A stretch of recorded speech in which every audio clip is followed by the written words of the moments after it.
우리는 눈빛으로 사랑을 나누었다. 고독과 사랑 사이의 인간 머튼. 오늘 고독 속의 명상, 일본어판 머리글로 쓴 고독에 대한 단상을 다시 고쳐 썼다. 글의 내용이 조금 깊이 있어 보인다. 한 가지 생각이 문득 떠올랐다. 사랑이 없다면 모든 것이 아무것도 아니라는 것이다. 사랑과 자유외로 열리지 않은 고독은 아무것도 아니다. 사랑과 고독은 진실로 성숙과 자유로 나아가는 바탕이다. 고독을 위한 고독, 고독 이외의 것은 모두 배제한 고독은 아무 의미가 없다.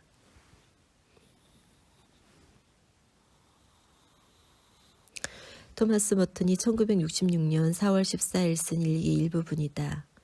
머튼은 진정한 고독은 그저 홀로 있는 것이 아니라 오히려 아무것도 거부하지 않는 사랑의 충만함이라는 것을 깨달았다. 어떻게 그는 고독을 통해 모든 것을 끌어안는 사랑과의 관계를 깨닫게 된 것일까? 그가 이 일기를 쓰기 3주 전 만났던 학생 간호사와의 만남이 이러한 깨달음에 영향을 미친 것일까? 학생 간호사 M과의 사랑과 이별. 1966년 초 머튼은 허리 통증에 시달렸다. 결국 그는 3월 23일 루이빌에 있는 성 요셉병원에 입원을 하였고 일주일 후 허리 수술을 받았다. 수술 후 회복기를 가는 동안 그는 회색 눈에 긴 검은 머리의 25세 학생 간호사 M을 만났다. 그녀는 머튼을 사랑하게 되었고 머튼 역시 혼란스러움과 함께 그녀를 사랑하게 되었다. 그리고 그들은 서신왕래와 만남을 통해 서로의 사랑을 향한 사랑을 더 깊이 느끼게 되었다. 머튼이 쓴 일기에 그녀를 향한 사랑과 갈등이 애틋하게 기록되어 있어 몇 가지를 함께 읽어보자. M한테서 편지가 왔다. 그녀의 소식을 받는 일이 기뻤다. 나는 이 부드러운 감정 문제를 둘러싼 나의 길에 대해 깊이 성찰해야 한다. 분명히 그럴 필요가 있다면 그리스도의 사랑으로 사랑하는 일을 감수하려 한다. 두려움 없이.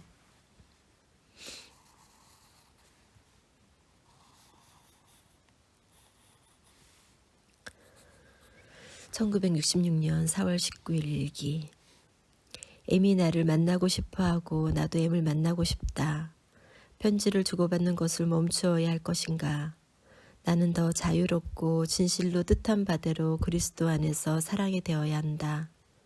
나 자신을 속여서는 안 된다.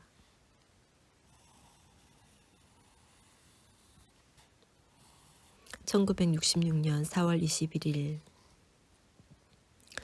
어제 온종일 N과 장거리 규칙이 어긋났다. 장거리 전화로 통화할지 말지 고민했다. 모두 저녁 식사를 하러 간 사이에 단가 수사님이 사무실에 들어갔다. 그분의 허락을 얻었다. 그분은 나가면서 문을 잠가주었다. 전화를 걸었고 병원 식당에 있던 N과 통화를 했다.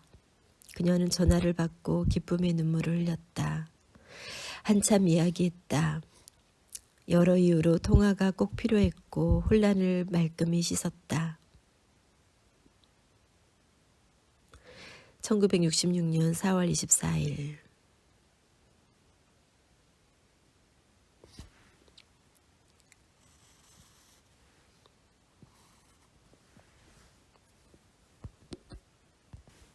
나는 두려우면서도 경이롭다. 성적 매력과는 다르다. 물론 내 신분에 대한 갈등은 없다. 나는 서원을 했고 서원 생활에 충실해야 한다.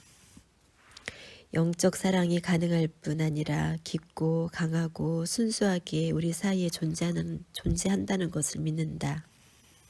아멘. 1966년 4월 27일 N과 조금 걸었다. 서로를 바라보는 것만으로도 무화경에 빠지는 것 같았고 우리는 눈빛으로 사랑을 나누었다. 사랑하고 사랑받는 것은 경이롭고 아름답다. 아무 두려움 없이 다른 사람의 눈을 의식하지 않고 온전히 사랑을 말할 수 있다. 1966년 5월 7일 위의 일기에서 보듯이 머튼 자신도 처음에 이러한 감정에 대해 몹시 혼란스러웠다. 그렇다고 육체적인 관계가 있었던 것은 아니었으나 흥분을 불러일으키는 본능적인 감정과 죄의식 사이에 사로잡힌 그의 자아는 갈등을 하고 있었다. 그는 저는 감히 사랑하게 되었고 사랑이 저에게 불러일으킨 자기 성찰의 부담을 동시에 품고 있었습니다. 라고 고백했다. 또한 저는 너무 많이 사랑받고 그리고 사랑하고 있는 자신을 발견하면서 지금 제 삶에서 무엇을 해야 할지 모르겠습니다. 모든 표준들을 따라서 볼 때 이 모든 것은 잘못되었고 부조리하고 제 정신이 아닌 것입니다. 라고 표현했다. 또한 이러한 내적 충돌의 상황을 다음과 같이 고백하고 있다. 저는 이 부조리한 존재를 이끌고 살아가야 합니다. 저는 이것에 대해 비난받아 마땅합니다. 그러나 어떤 경이롭고 신비로운 사랑 때문이 아니라 부도덕 때문에 비난받아야 합니다. 오직 하느님만을 사랑하겠다고 서약한 수도승으로서 그는 자신이 여성과 로맨틱한 관계에 연루되지 않아야 한다는 것과 동시에 이와 모순되게도 행복감을 느끼고 있다는 것을 알고 있었다.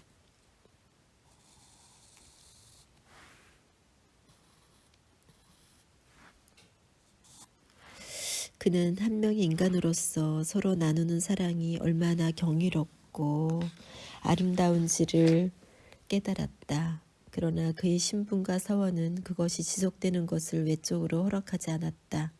머튼은 어떻게 이 모순된 상황을 극복할 수 있었을까? 그리고 오늘날 머튼은 이 우정관계의 로맨스에 대해 어떻게 평가를 하고 있을까?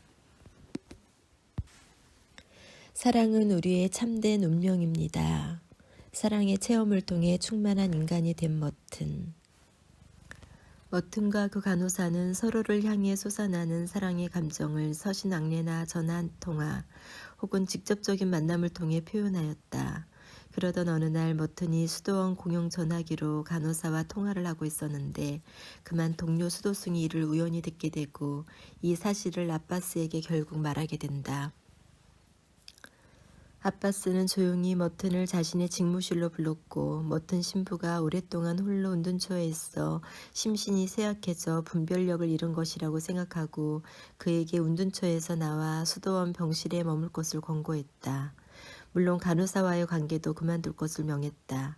그러나 머튼은 운둔처도 M도 포기할 수 없었다. 아빠스와의 갈등 끝에 결국 운둔처에 계속 머무는 대신 수도원에 가서 종교 간 대화 모임에 참여할 것과 간호사와의 관계를 청산할 것에 합의하고 서원 갱신식을 거행한 후 다시 운둔처로 돌아왔다. 그 후 그는 앵과의 관계를 정리하기 위해 그동안 앵과 주고받은 편지와 시들, 이기들을 모았고 그녀가 자신에게 쓴 모든 글은 불태웠다. 그러나 이 사건도 자신의 삶의 일부분이라고 여겼기 때문에 자신이 쓴 글은 없애지 않고 봉에 둔 뒤 자신이 죽고 난 후 수십 년이 지난 다음 열어보라고 표시를 해두었다. 그런데 1968년 갑작스런 그의 죽음 후 그의 일기를 수집 출판하는 과정에서 이 모든 일들이 드러나게 되었고 머튼의 러브스토리는 세상에 알려져 많은 이들을 놀라게 했다. 자신도 주체할 수 없는 이 뜨거운 사랑의 체험은 하느님께서 허락하신 선물이었을까? 아니면 절제하지 못한 한 수도승의 일탈 행위였을까?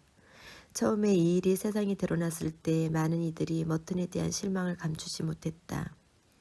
독신서원을 한 수도승이 어떻게 한 여인을 사랑할 수 있는가라는 의문을 가지며 윤리적 혹은 수도승적인 관점에서 많은 종류의 의문을 불러일으켰다. 그러나 최근 들어 몇몇 심리학자들과 페미니스트들은 그의 문제는 인생을 향상시키는 사건이었으며 머튼이 사랑하고 사랑받는 전인적인 인간이 되게 하는 긍정적인 요인이었다고 주장한다. 가령 토마스 머튼이 상처받은 마음의 저자 로버트 왈드로는 머튼은 이 사랑으로 인하여 영적인 성장이 있었으며 자기 자신 혹은 다른 이의 영적 성장에 봉사하기 위해 기꺼이 자기 자신을 희생시키고자 하는 마음, 즉 사랑의 행위는 자기 초월의 행위라고 묘사함으로써 그 관계를 긍정적으로 평가하고 있다. 심지어 트라피스트 수도승인 바실 페닝턴은 이렇게 주장하고 있다. 저는 진정한 우정관계에 배타적이지 않으며 스쳐가는 로맨스의 현실을 넘어 머튼의 로맨스에 대해 어떤 의문이나 위험이 있었다고 생각하지 않습니다. 머튼은 수도승으로서의 신념에 굳건히 자리하고 있었기 때문에 자유로움을 느꼈고 이 아름다운 경험에 자신을 충분히 개방하였습니다. 비록 그가 이 체험 후 그리 오래 살지는 못했을지라도 사실 한 명의 인간으로서 그의 평범한 사랑에 대한 응답의 수용력은 이 젊은 여인과의 사랑의 체험을 통하여 어느 정도 가능해졌을지도 모른다. 그리고 어린 시절 어머니의 죽음으로 상실되었던 그의 여성성은 이 체험을 통해 충족되었다고 보기도 한다. 한편 머튼 자신이 그녀와 사랑에 빠졌을 당시 쓴 저서들을 읽어보면 머튼이 이 인간적인 사랑의 체험을 통해 사랑에 대한 더 깊은 이해를 했음을 엿볼 수 있다. 예를 들면 사랑과 삶이라는 저서에서 사랑에 대해 이렇게 기록하고 있다. 사랑은 삶을 강화하는 것이요 삶의 완전함, 충만함이요 전부입니다.